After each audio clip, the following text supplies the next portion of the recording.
welcome to Make Good Things Happen Chats. My name is Angela Dalton, and of course with me is Renee Baker. Joining us today is the lovely Tess McCabe. Before we get started, I'd like to acknowledge the traditional owners of the land we all meet from today and pay our respects to elders past, present, and emerging. Now, for those of you who have yet to come across Tess and her volume of work, she is the founder of Creative Minds HQ, an experienced designer of websites, books, and branding, one of the judges of Frankie's Good Stuff Awards, has worked as the director of Creative Women's Circle, co-hosted the New Normal podcast, an artist, and also just a really lovely person. So welcome, Tess. How are you today? Thank you. I'm glowing because of that lovely intro. Thank you. I like to make them pretty special. I have to preface that all of that has taken place over like almost 2 decades. So I'm not doing them all at once. This is a big caveat, I have to say. Some of them have ended, some of them are continuing, etc. Still impressive stuff. Absolutely. And I guess on that note, have you always been working as a graphic designer and a creative person, or have you had a bit of a career progression or moving into something else? Yeah, that's a really interesting question. Literally no progression. I think I always wanted to be a graphic designer, and I think if my primary school teachers learned what I do now, they'd be like, yeah, that makes sense, because I was always with school stuff doing like fonts and borders and making all of my, work look graphically and like in a presentation sense really OTT. And pretty much as soon as I found out that graphic design was something you could study at uni and was a profession, I probably learned that at about age 15. I was like, yep, sign me up. So I've been very devoted to this one path, for most of my life. And throughout my graphic design career after uni, I worked, I have really been a bit of a generalist. So some graphic designers specialize in one kind of particular area, be it branding or web design or packaging, that kind of thing. I've had a bit of a varied career. I started actually in book publishing, so designing books, textbooks, and nonfiction books for a large publishing house. And that was where I kind of did my design apprenticeship. Like I really, worked on the craft after having studied it at uni. And over the years, I've worked in-house at different places, small businesses, did some time in government for a little while. But for the most part, I've worked independently. So just self-employed graphic designer working with clients, primarily small businesses or individuals, on things like their branding and their logos or their website design, or increasingly in the last 10 years, self-publishers, so people who want to publish a book. And I guess as we'll get into, I've done that myself a couple of times. So I feel like that's something I can really help clients with, because the self-publishing world can be very overwhelming. So it can not only help with the design side of things, but sort of navigating that whole industry. And I currently work for myself. I work with a lot of clients who are in that creative sphere, like myself, makers, artists, or just people who have an entrepreneurial bent, and maybe they're doing a bit of a side project on the side of their regular work and have the hopes of building that up into something bigger and better. And I love it. I just like talking about small business and helping people to really kind of get to that first stage in a really strong way so that they've got like a really solid foundation to build on. Just kind of like learning about all different types of businesses and working with creatives, of course. You're in very good company here. Yeah. Absolutely. And in particular, I love hearing about the way you got into graphic design was through books, because you may or may not know I'm a bit of a reader. Are you an avid reader yourself? I mean, when you're choosing books, do you choose them by their cover, or are you the sort of person who just has a genre of books that you read and you stick with that? I mean, what are you reading? What do you read? Look, to be honest, I wish that I had more time to read like a book from start to finish. I do preference nonfiction, like I'll tear through a few like fiction bestsellers over a holiday break, that kind of thing. but I love nonfiction. And probably the thing that I read most is actually short format content like magazines. I'm obsessed with magazines, especially, the design style magazines. Yeah. And I probably all my life have just actually prioritized learning rather than kind of getting lost in a book.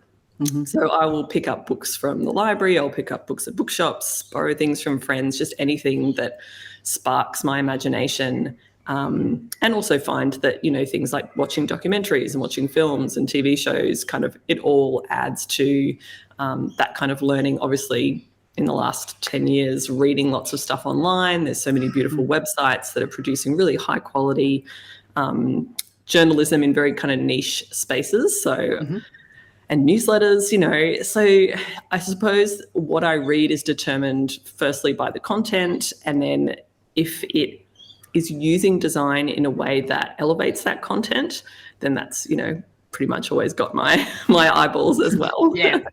Yep, totally. Yeah. Yeah, I love nonfiction because I feel like I can be productive while I'm also relaxing. Yeah. It's not great before bed because then you go to bed with heaps of ideas and want to implement them. Exactly. Yeah. But I do like to switch off with nonfiction. I mean, with fiction as well. Yeah, absolutely.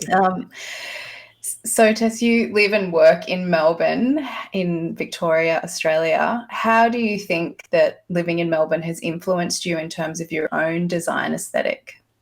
That's an interesting question because I haven't always lived in Melbourne. I'm from Queensland and grew up there and did uni in Queensland, and then did the whole travel around the world in your early 20s thing, and then settled in Melbourne. And it was a really interesting time, I suppose, to come to Melbourne. It was just as social media and blogs were starting to take off, and being new to a city and being, young in my 20s and still finding my feet in my career, I found that I was able to understand the city through reading about it online, through finding local blogs and people in that creative world. And then, be able to go to meetups and things like that were all facilitated by that early internet phase. And so probably how Melbourne has influenced my design aesthetic, or I guess my design career in total, is actually the community. So the people that I met through, things like those early Etsy meetups that they would have when Etsy was sort of building its place in Australia in the kind of early 2000s. And, things like Finders Keepers were starting to tour, and other markets, design markets, were popping up. And I sort of dabbled in that for a little bit in my 20s. And so just meeting people and then starting to take the reins of Creative Women's Circle, as you mentioned, and starting to facilitate that community around me, meeting photographers, meeting makers, artists, architects, you get a sense of, it's not even competition, it's more sort of being inspired by these other industries and other people and wanting to elevate your work to meet, the standards of that photograph, or, the standards of that, exhibition design, or that kind of thing. And so probably, and again, I mentioned I was working by myself, so I didn't really have kind of clients to bounce ideas off or be kind of mentored by. But I found through that Melbourne community that I'd found and become embedded in, you get these unofficial mentors and people who inspire you and help you to think about things differently. So I don't think that's, it's obviously not specific to Melbourne. It's more just about wherever you are, finding that community and really trying to cultivate it. And just, as an introvert, I know it's difficult sometimes to just rock up to something and not know anyone and randomly introduce yourself to someone. But once you do that a few times, it's sort of that muscle memory kicks in, and the benefits are, amazing for your career, for that support network you need as a solo creative, and then just for general kind of inspiration and the effect it has on your overall output of work. Yeah, that's totally, that's so true. It is about finding the people that you connect with wherever you are, and finding people that sort of not only resonate, I guess, with your your own design feel, but also like learning and, you know, being inspired by the people and the things that are around you. It's so important to allow that to happen. I think we can sometimes get a bit stuck creatively in our own things. So it's good advice to the creative people of any community is to get out and find who else is doing stuff around you and what they're up to. That's right. So Tess, when it comes to creating a brand, knowing that that's one of the areas that you specialize in for a new business, what do you consider to be the most important factors that the business owner or the graphic designer need to have a clear idea of or grasp of? Mm-hmm.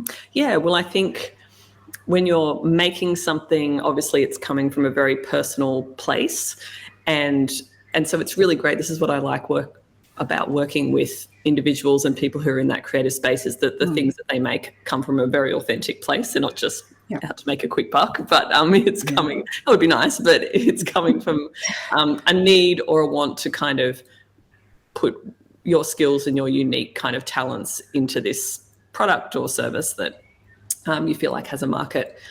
And so then I often find that the people behind the business can really identify with the market that they're selling to and the people who buy their work. It might be, you know, it might expand outside of, you know, their kind of own personality type.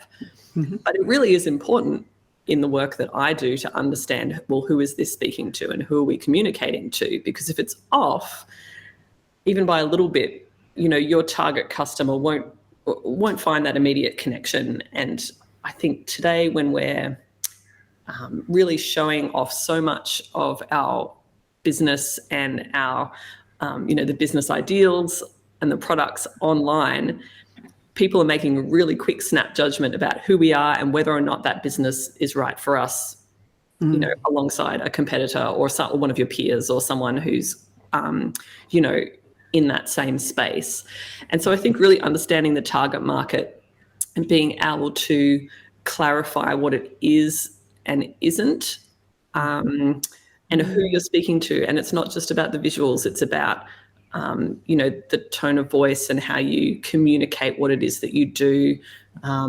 It's, you know, it can be as simple as, okay, what's the average age of your customer and how au fait are they with technology? You know, you want to make sure that you're not, you know, stopping people at the gate before they've even had a chance to really understand you and explore what it is that you do.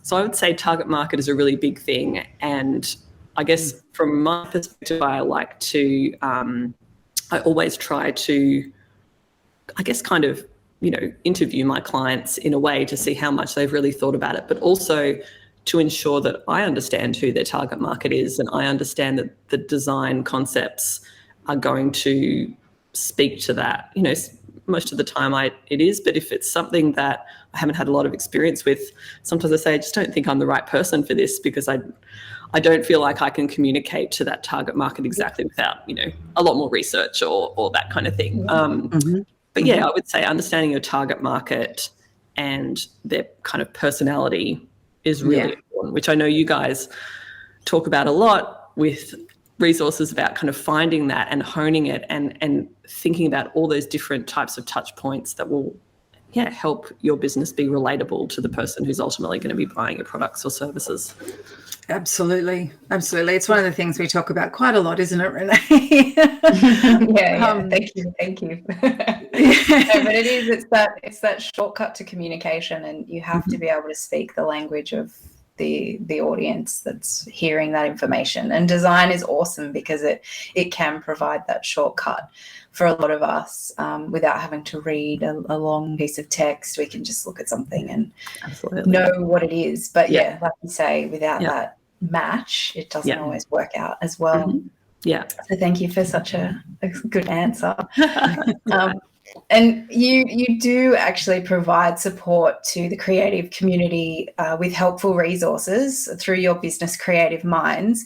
So tell us a little bit more about how that came about, because obviously you, I guess, have this natural ability to share really useful information. But yeah, how did it come about to formalise that through Creative Minds?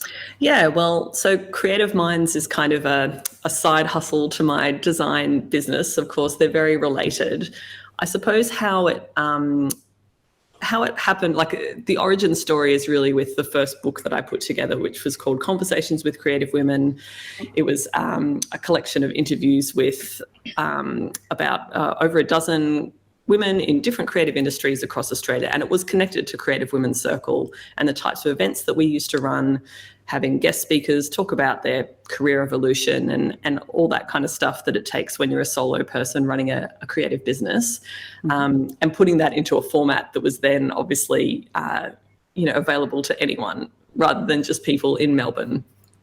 And so being obviously a book designer and feeling like I really loved having actually the control or the production management over the entire process of putting a book together, I was like, I really like this.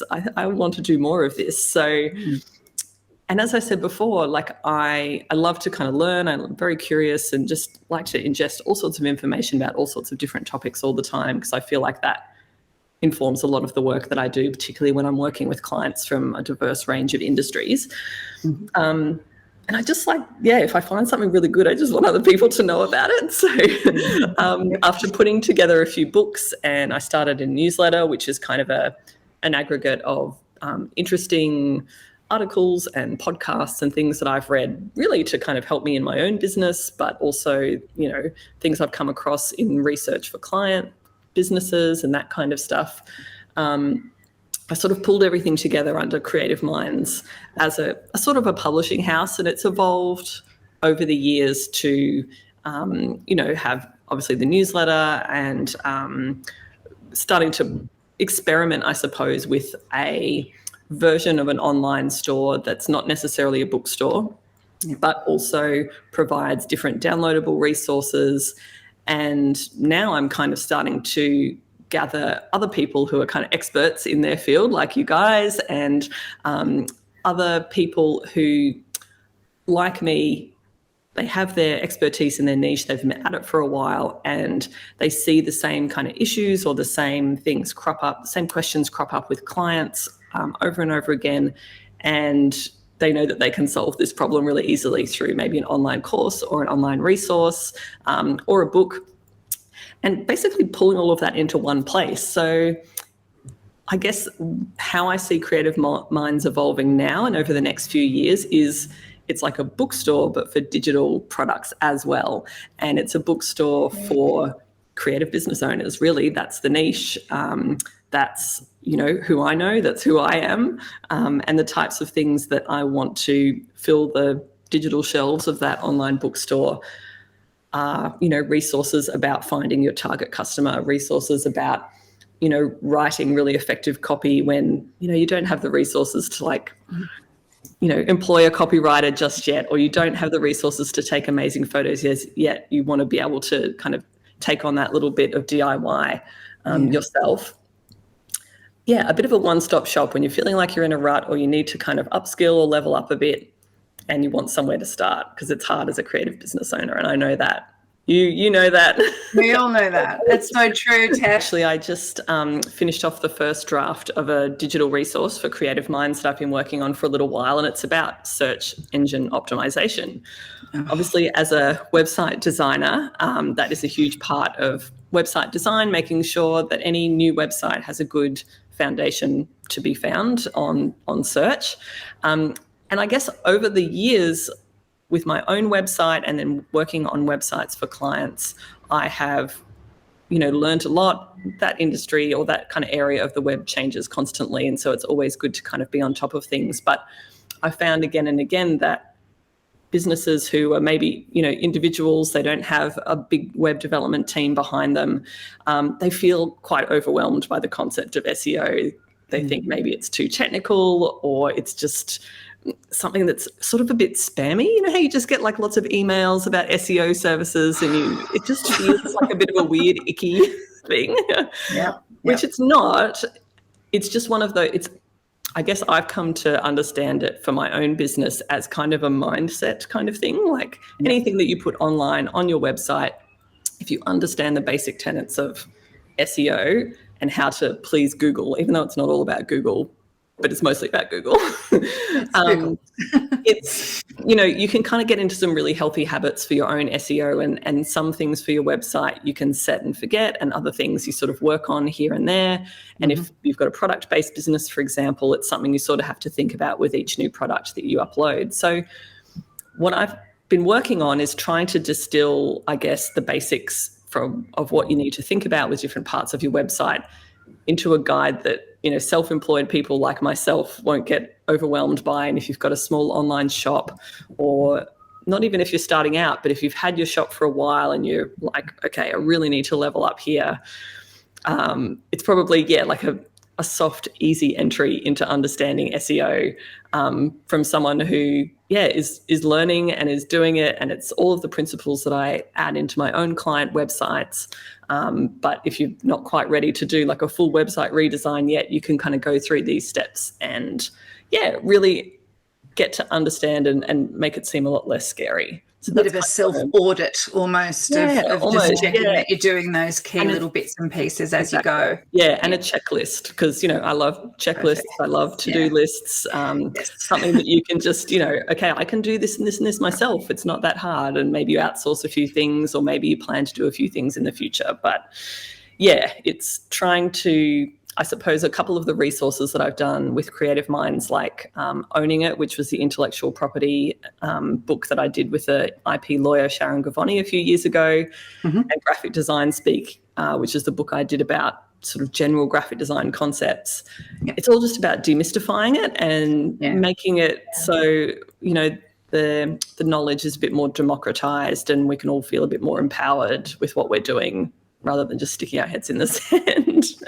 Look, you're speaking our language. We love that sort of thing. It's not only for checklists. I mean, Renee and I are big fans, but also the whole, the conceptual stuff. You know, people do tend to feel afraid of something if they just don't know, for example, the acronym, you know, what the acronym even means. And sometimes it is just a matter of breaking down a few of those little barriers for people and giving them a bit of information so that they do feel empowered to talk to their graphic designer, or they do feel empowered to talk to their web designer, because otherwise it can be an expensive mistake. That's right. We can if we don't know enough about something and we just pay the person, you know, throw money at the problem, without kind of knowing a little bit about it, it can be a really dangerous mistake early in business, or as I said, expensive at the very least. Or, you know, you can, like, both parties can be doing their best, but you just don't really end up with anything or something that really services where you're at with your business. So I suppose a lot of the work that I do with clients is really education and hand-holding, a little bit of therapy, and, you know, but overall, like, it's all important, because at the end of the day, the visual outcome that I'm delivering has to represent you, and it has to, you know, grow your business in the way that you want it to grow. So there's a lot of collaboration that goes on there. And I suppose the more educated or open to education that clients are who come to me, it's a really phenomenal outcome, and always a really fun relationship. So I couldn't agree more. And we'll link all of those resources that you've mentioned as well in our descriptions. Whatever platform you're watching this video on, you'll be able to find those links. Fantastic. For those of you who are interested in finding out more about the newsletter that Tess is talking about, as well as all of those resources, head to creativeminds.hq.com. But if you are interested in just looking up Tess and finding out more about her, or perhaps even you're looking for some graphic design services, head to tessmccabe.com.au, and that's MCCABE, tessmccabe.com.au. Tess, thank you so much for joining us today. I know that all of the viewers will agree that this has been very educational and quite inspirational, and we look forward to working with you more, Tess, throughout 2022. And thank you so much for joining us today. Thank you, everyone. It was so lovely to be here. And yeah, I love what Make Good Things Happen is doing. So keep it up. Oh, thank you very much. Likewise, Tess. Thank you so much. Thanks for your time. Cheers. Bye.